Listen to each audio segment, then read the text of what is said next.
I remember growing up, you know, I grew up with the nickname Ghost as early as like middle school and elementary school and middle school. And then people would call me Casper and everything like that. And they used to piss me off, yo. He literally used to, I'd be like, yo, nothing sounds hard about Casper. Nothing.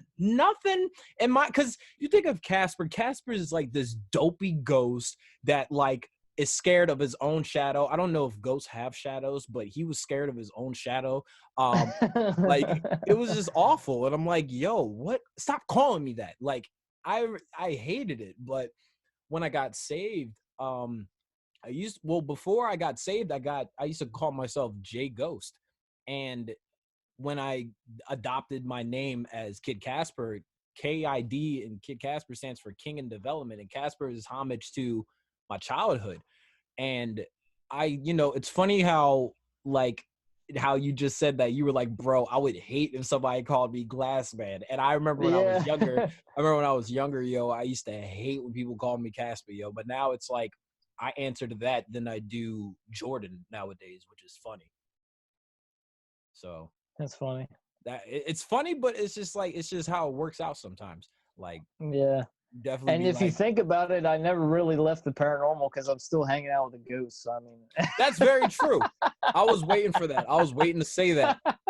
Oh man, I was waiting to say that. I was like, yeah, you went from chasing ghosts to having like a habitual like bond with kind of weird. All right, man. This is where you had enough time to think about it, but if you don't have one of all time, man, you gotta give me something like, what's something like your top 5 as far as rappers you go to? Like, I guess we'll just go for like this season in your life.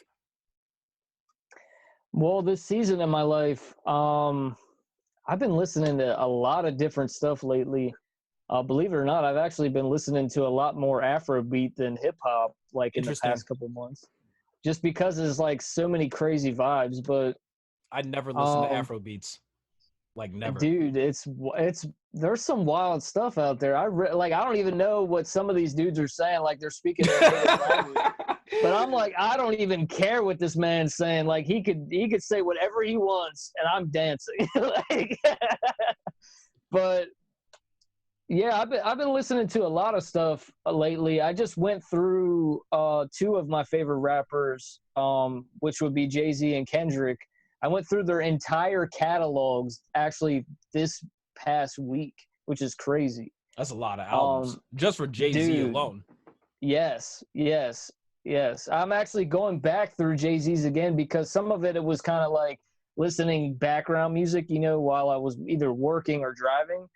But dude, I would definitely say those 2 with lyrics and like some of the content, because I can't, I'm definitely one to like not condone certain stuff, but gotcha. in like the spirit of like hip hop itself and like just pure skill, those 2 are definitely on the top. And no chronological order or no, I could never put chronological order on like art. I'm just like, it's gotcha. Like I feel like, yeah, but like I would say them definitely. Another one of my favorite artists would definitely be Andy Mineo. He has actually been one of the people that has stuck true to really good art in a climate of people that like is not traditionally hip hop, like white, evangelical type people, like is a lot of the market in that space. And I think that he does a fantastic job of being real hip hop to an audience of people that doesn't really even know about that stuff. It's like even at times being introduced to it because of that market. And I know that's not even close to his whole market. Like the dude is pure hip hop to me. But just like in terms of like numbers and stuff like that, I see like that's like a lot of the types of people that like engage in that stuff. Mm-hmm. But that dude is always going to be definitely an amazing artist to me. And you ain't trying to make a hot take and say that he blows Jay-Z out of the water? You're not gonna. You're not No, gonna make that a I hot mean, take. I couldn't say that because Jay-Z's catalog is ridiculous. Yes, absolutely. And he's written for so many people. I mean, it's like, I was just trying to get some controversy out of this, but that's fine. no. You're not getting no controversy out of me. All right. So you got no chronological. Okay. You got Jay. You got Kendrick. You got Minio. Come on, man. You got two more, man. And I would say two more people in this season. I would say Dre Murray, dude, that guy, he just has a way with words that like has like a really hard impact on me. Like the way that he comes with bars, like he'll say things like my favorite bar to this day for whatever reason is from Dre Murray, where he's like, "Penny for your thoughts."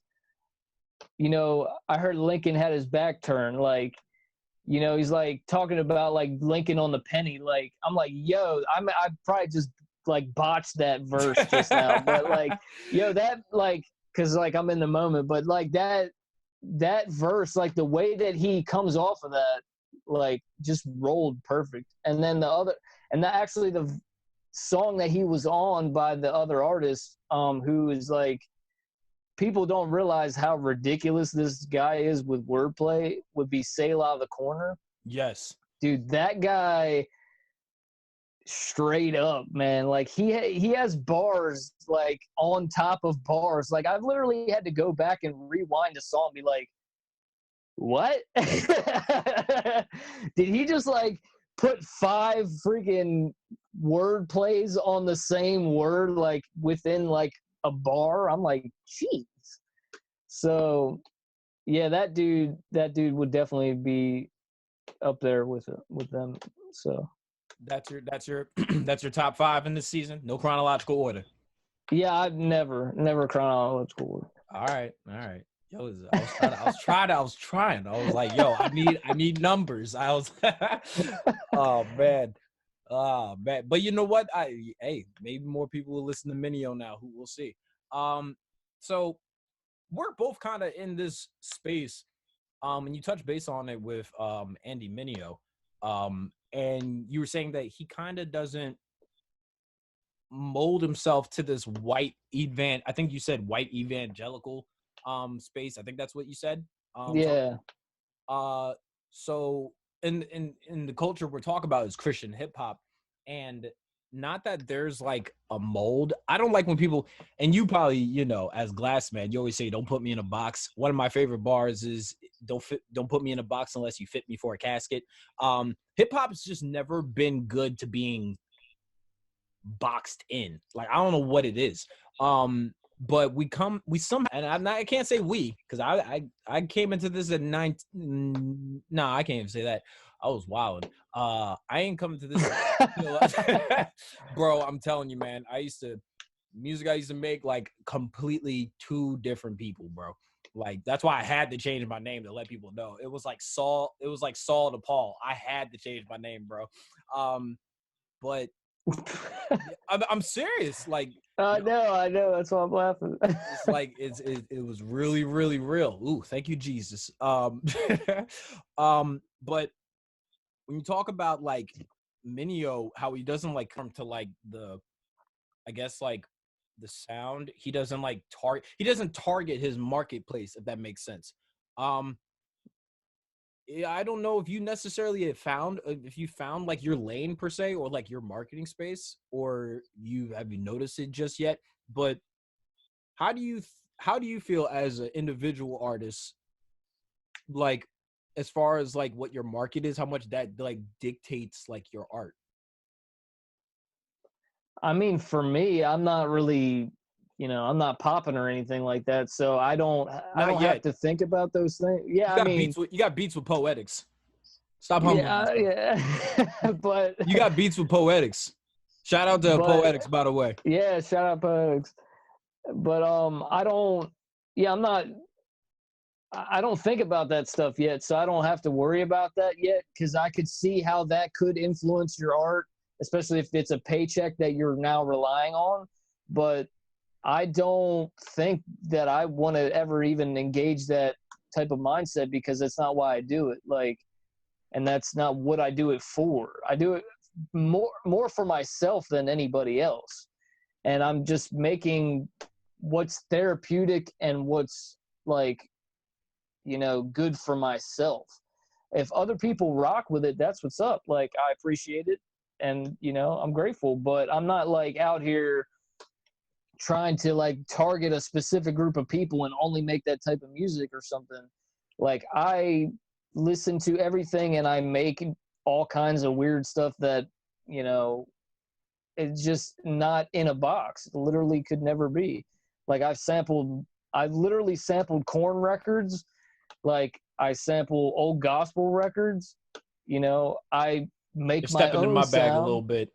Yeah, I make my own sound from, like, I've sampled like Chinese like throat singing. Like, I've sampled like tons of different things like that are just like way not hip hop, at least currently, and I wouldn't want to put myself in that category of like boxing myself.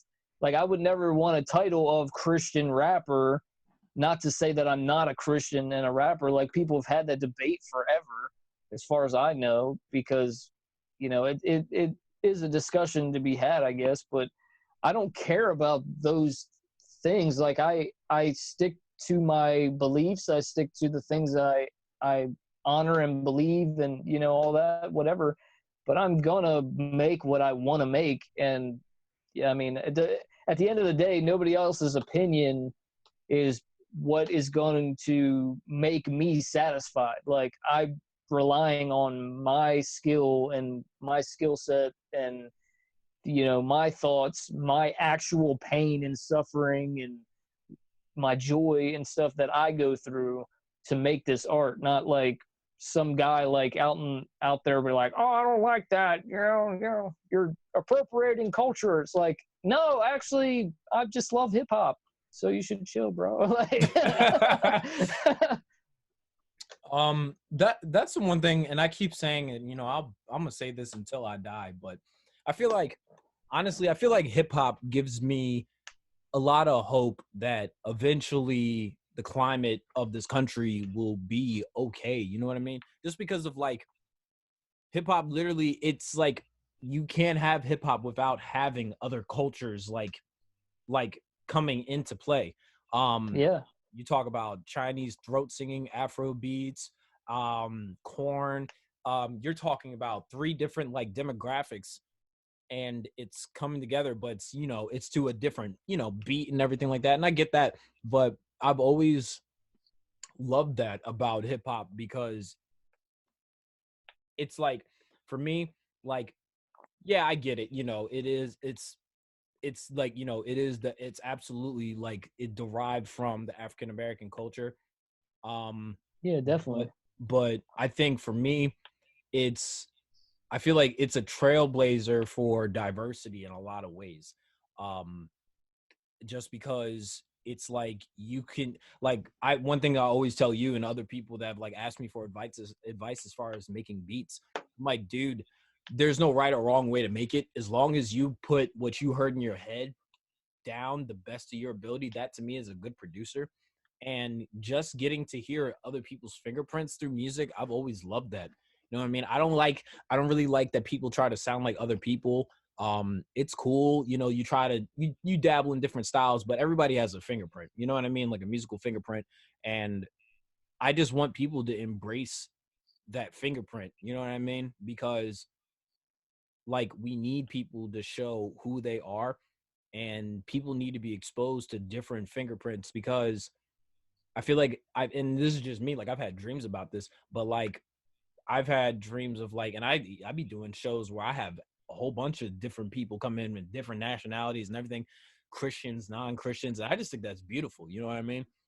Um, so that's the only thing that I could really hope for, is that if like this like hatred, because I feel like in a lot of ways, like, people are gonna have beef with people, no, regardless. You know what I mean? Somebody owes somebody like stack, like a stack, and then they block them on every platform known to man. Like you're gonna have beef, you feel me?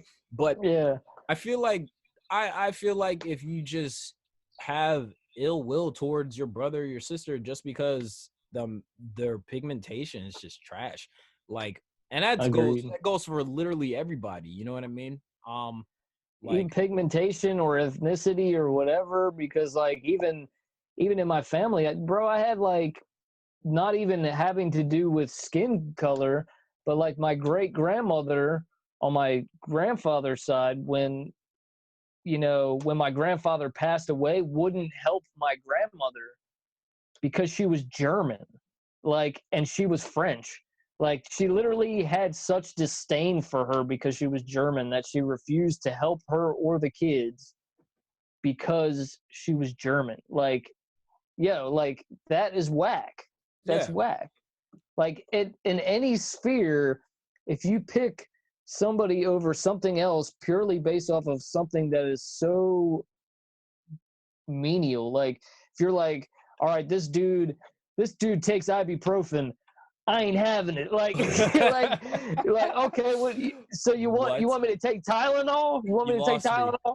You lost me. You were speaking some we real had beautiful, we beautiful had a gems. well, it makes sense in the context because I know I get people who what you can't mean. take Tylenol, so they like beef over people that take ibuprofen. I know people that can't take. I know people that But can't take pills in general, but we're not going to get into that. that's Yeah, for real. Like that video is still circulating and people still liking bro, it. It's hilarious. look. Yo, that's childish. Man takes children's Tylenol. I cannot, yo. Oh my goodness, Oh my man. gosh, that's It's funny as crap. trash. Oh man, Oh snap. but and let's just like keep things clear. And it's the definition of racism is to have this belief that you're superior to other people. So I feel like what we gotta address is not even so much the racism of it all, but the prejudice of it all. Because some cultures just systemically they're not going to be above other people. You know what I mean? In certain areas, but prejudice, racism's bastard cousin. You feel me? Like Yeah, that needs to be eradicated and aborted because you know I. I'm not colorblind. I see color. Like I have no problem. Like my one of my best definitely. friends, you're a white dude, but you know what? You're my white brother for real at the end of the day. And what hurts you, regardless of what like my stance on it, like if you're hurting, I'm hurting. Point blank. Period. So Yeah, I just the only thing I could pray for, man, is that people just start to bridge the gaps. We try to be more compassionate with one another because at the end of the day, bro, like yo, I will never forget something Nipsey Hussle said a while back is, just be fruitful, you know what I mean? Like being fruitful with people, planting seeds in them and everything like that. Now, mind you, your seeds can be hate or they can be of love, you know what I mean? Like I one of the things I'm super grateful for is we've been able to have influence and be fruitful with each other, regardless of what our backgrounds are and everything like that. Um, when I need a shoulder to cry on because something crazy is going on in the world, man, you don't judge me for it. You don't go and be like, yeah, but this is how you should react to it. You're just, you've always just lended an ear at the end of the day. And, and vice versa of just what stuff is going on, man. I just want to let you know you're a beautiful dude, man. I appreciate you, man. Like for real, yo. I'm starting to get a little misty appreciate eyed, you so too, man. I'm gonna dip my hat out a My little bro. bit. But I think that covers. I think that pretty much covers it. Unless you have a question for me, I don't know if you got a question for me, or I'll get quick little questions, quick little I ones, have because I gotta wrap zero this up. questions. That's cool. All I right, literally am gonna text you after this is over. I have that's no cool. questions. That's cool. I'm gonna get to work in editing and doing this, that, and the third. Look, man, you got music out. You have your links in your bios and everything like that because I'm gonna be tagging you, and I need to make sure that they have a clear roadmap to get to your stuff. Yeah, man. I mean, right now, just Instagram and Facebook, Twitter at GlassMan 1930. That's pretty much it for now. I'm working on my beat page and everything. That is GlassMan1930.com. Can they get to your beat page from your Instagram or your Twitter or your Facebook? Those are all in the description in my bio. All right, bet. Yeah, I'm getting ready to upload a ton of stuff. Got a lot of stuff coming. Been working in secret. Kind of looks like I disappeared, but I didn't. That's good. That's good, man. You gotta. I took a step back from social media myself, so I definitely get that. I guess the last question I ask is, what do you got coming up? Like, what is next for you as GlassMan? I'm currently working on a project. Should be out at least by next summer. I want to make it. Yes, now I got stuff coming before that, but I have a project, an actual project with a concept and everything that I want, to properly structure it and everything the way that I want. But I'm definitely going to be dropping some stuff. I have a lot of one-off type songs that I've been working on. I just started writing one actually before this podcast. Okay. I sent you the beat for that, but that it slapped, by the way. It definitely. I was sitting there like I was starting to freestyle to it a little bit. I almost didn't want to hop on this call, but I was like, yo, I gotta get my coffee in my system. I gotta get ready. So, okay. Yeah, I'm writing to that. I got a lot of stuff I've been writing to. I'm just in the stages right now of getting, the type of sound that I want, the type of content that I want. And I mean, the flows are always changing song to song. I will never, stay in one lane with that. But, gotcha. With the songwriting and everything, I've been creating a lot of different things, even for other artists, been producing for other artists. Sending free beats. I remember you, I don't know if, correct me if I'm wrong. I think you said you got something cooking up with Dre Murray. I think it is. Yeah, that's debatable, but I have sent him some beats. Yeah, I have sent him beats, and he's a pretty cool dude. I don't really know him, but yeah, you got plenty of veggies with Poetics though. Like I've heard a couple. Oh yeah, me and him been doing some collabs on the low for a while. He's a cool dude too. He always comes through. He's quick when it comes to collabs too. He doesn't mess around. He gets work done. He's a legit dude. Yeah. And people that don't know, I'm talking about Poetics out in Tennessee. I call him a super producer personally. Like he's kind of carved his own lane. Poetics brings the drums in, like that's all you hear, and you already know you about to get something crazy on it. So shout out to my man Poetics down in Tennessee. I keep saying that I'm gonna go out to Tennessee. Me and Glass are gonna go out there. I don't know what the COVID is like down in Tennessee, but we need to go out there, and we need to we're gonna need to take a flight because I'm not driving. I'm not driving all the way out there, bro. That's dead. You're not gonna drive? Come on. Nah, because if you think of how long we're gonna be out there, that's a whole day of like, you know what I mean? So I'd rather just fly. I want to have as much time that I'm going to be down there because I've always wanted to go to Tennessee. Like I've wanted to go to Tennessee more than I've wanted to go to different countries. So like, yeah. Yeah. All right, definitely a road trip. For sure. And I'll make sure that you get some melatonin or something or some Dramamine because I know you get all road sick and whatnot, and you start tripping. Y'all don't know this bad. I just have to drive. That's the only difference. You just don't put me in the back seat. Don't put me in the back seat. I'll be cool. Oh my goodness, I'll never forget driving back from DC, and my man was like, he was mostly tired, but my man was just tripping. Like he was saying some off the wall stuff. I'm like, bro, if you'll go to sleep, I'm getting sick of you. I'm getting sick of you, dog. Go to sleep, B. Oh my goodness. Oh man. All right, man. I'm gonna hop off of here, man. I'm gonna do some editing and whatnot. Hit me up, bro. I miss you, man. I ain't seen you in like a couple of months now. It's going a little stir crazy. It's a little bit. Yeah. Oh man. All right, bro. Have a good rest of the day, man. Hit me up. If you got more vegetation, please send it my way. All right, bro. Love you, man. Have a good day. You too, bro.